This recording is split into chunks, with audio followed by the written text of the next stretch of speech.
How to fix login error in Uber Eats.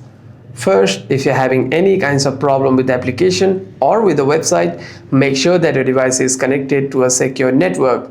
Turn on a control center and tap on your Wi-Fi or cellular data to turn it on and to connect to a better network. By doing so, while logging in, you shouldn't be facing any internet issues. However, if there's any other issues while logging in, you can simply swipe up and navigate yourself to the Uber Eats application. Tap and hold on to the application and click on App Info. Click on Storage and Cache and simply clear your cache by clicking on Clear Cache over here. I've already cleared the cache, and you also want to clear the storage by deleting your files from here. By doing so, the next time you open the app, you shouldn't be facing any problems regarding your login.